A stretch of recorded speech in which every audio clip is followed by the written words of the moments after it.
In my opinion, the overall best method is leveraging wholesale suppliers because it's one of the best scalable, consistent, and easy to start ways of selling on the platform. But most people don't know that you actually don't need to purchase in bulk and spend thousands of dollars ahead of time in order to leverage this business model. You can actually combine Amazon wholesale with drop shipping too, which opens up a whole new can of possibilities for you. Selling wholesale on Amazon FBA is a business model where you buy products in bulk from a manufacturer or distributor and then sell those products back on Amazon. One of the key benefits of this model is that you can buy products at a lower price due to the bulk purchasing power that you'll have with these companies over time. You also won't actually need to run any ads to your products to generate sales either, or even build a brand at all, because you're sourcing products typically that already have demand and already typically have a recognizable brand name on Amazon. There's a ton of scalability here because you're typically selling products with lots of demand and you're leveraging Amazon FBA, who will do all the logistics, all the customer service, and all the fulfillment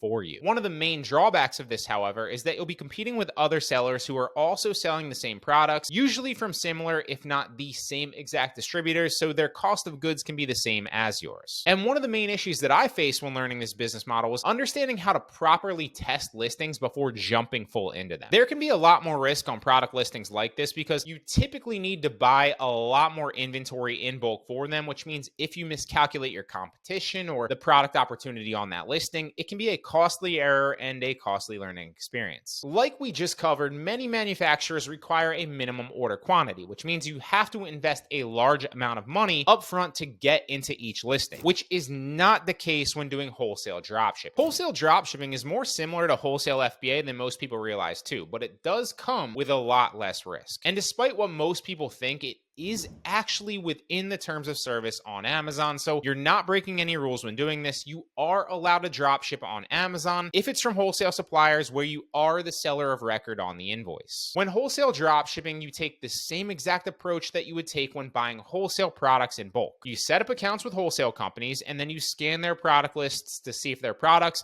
are selling on Amazon and are profitable. And then you list the products that are profitable and are selling and then wait for the sales to roll in. The only differences here are that when you're applying to suppliers, you need to make sure that they'll actually work with dropshippers. The easiest way to do this is to check if they have no minimum order quantities and they offer order fulfillment. You also don't ship your products into FBA either. Instead, the wholesale company ships the product directly to the customer on your behalf and you keep the profit, hence the drop shipping. There's software that will take care of your entire wholesale drop shipping business for you, which is a game changer as well. And I covered all of this in depth in a recent video, so if you want to check it out, it's linked up in the right-hand corner right now. I'll also put it at the bottom of the description if you want to watch it at the end of this video. The drawback of wholesale drop shipping compared to wholesale FBA is that the supplier pool that you'll be able to work with is much less typically than if you weren't drop shipping, because not every wholesale supplier will be drop ship friendly, which can limit your prospects. On top of that, if you're a brand new seller, your sales definitely might be a little bit lower in the beginning because you'll be competing with other sellers that are shipping their products into FBA, and both shipping time to the customer and your sales history and trustworthiness are both key factors in what gets the buy box. But keep in mind, as you build some trust with Amazon and start to rank your account and get more sales, this will change drastically. It's more of an issue in the beginning when you don't have an account that already has sales history. In my opinion though, the benefits of drop shipping